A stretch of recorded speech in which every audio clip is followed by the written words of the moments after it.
నిన్న మన మహిళా ఎమ్మెల్యేలంతా కూడా ఇక్కడ లాక్కున్నారు, మీడియా పాయింట్లు ఇవన్నీ లాక్కున్నారు. నిన్న కూడా గొడవ అయింది. మళ్ళీ ఈ రోజు అదే సీన్ రిపీట్ అయినట్టుగా కనిపిస్తుంది. మీరు ఎప్పుడు కామ్గా ఉంటారు, ఈ రోజు ఎందుకని మీరు కూడా కొంచెం దూకుడుగా వెళ్ళినట్టు కనిపిస్తుంది.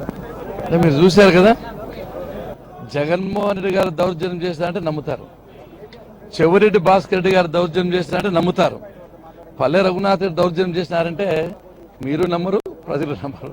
ఎందుకంటే మా నాయకుడు చంద్రబాబు నాయుడు గారు మాకు ఇచ్చిండే వరము, ఏమి చెప్పిన విషయం అంటే సమన్వయం పాటించండి. వాళ్ళు ఏదో బజారుల మధ్య ప్రదర్శిస్తారు, మీరు ప్రవర్తించారు చెప్పారు. నేనేం దౌర్జన్యం చేయలేదు, అవకాశం అని అడిగాను, ఆయనే దౌర్జన్యం చేసి వెళ్ళిపోయాడు. రైతుల పట్ల బాధ్యత కానీ కమిట్మెంట్ కానీ తెలుగుదేశం పార్టీ ఉన్నంతగా వైఎస్ఆర్సీపీకి ఉండదు. కారణం ఏమంటే మీరు కొన్ని విషయాలు గమనిస్తే వైఎస్ రాజశేఖర రెడ్డి గారు ప్రతిపక్షంలో ఉన్నప్పుడు రైతుల పట్ల కపట ప్రేమ నటించాడు. నేను అధికారంలోకి వస్తే ఈ రాష్ట్రంలో ఒక్క రైతు కూడా ఆత్మహత్య చేసుకోడని చెప్పి ఆ రోజున ఉత్తర కుమారుని కంటే ప్రగల్భాలు పలికారు. అధికారంలోకి వచ్చిన తర్వాత ఏం జరిగిందంటే ఈ రాష్ట్రంలో ఎన్నడూ లేని విధంగా 14,000 మంది రైతులు అన్నదాతలు ఆత్మహత్య చేసుకున్నారు. అంటే రైతుల ఆత్మహత్యల ప్రదేశంగా ఆంధ్రప్రదేశ్ మార్చిన చరిత్ర వైఎస్ రాజశేఖర్కి ఉంది. చంద్రబాబు నాయుడు గారి మీద రైతులకు నమ్మకం ఉంది.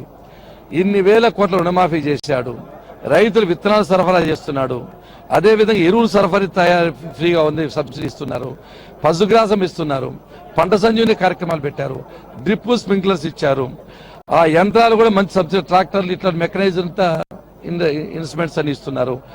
రైతుల పట్ల చిత్తశుద్ధి ఉంది, ఇన్పుట్ సబ్సిడీ ఇస్తున్నారు, ఇన్సూరెన్స్ ఇస్తున్నారు. అనంతపురం జిల్లా గురించి మాట్లాడారు. రాష్ట్రం అంతా 692 కోట్లు ఇన్పుట్ సబ్సిడీ వస్తే అనంతపురం జిల్లా ఒక్కటే 567 కోట్లు ఇన్పుట్ సబ్సిడీ ఇచ్చారు. ఈసారి 1075 కోట్లు ఇన్పుట్ సబ్సిడీ రాబోతోంది. అన్నిటి పద్ధతి ప్రకారం రైతు యొక్క సంక్షేమం దృష్టిలో పెట్టుకుని అంచెలంచెలుగా వాళ్ళకి ఏం చేయాలో, కరువు బారి నుంచి ఏ విధంగా తప్పించాలో, అనంతపురం జిల్లాను కరువు రహిత జిల్లా ఏ విధంగా మార్చాలో అన్ని విధాలుగా ప్రయత్నం చేస్తున్నాం.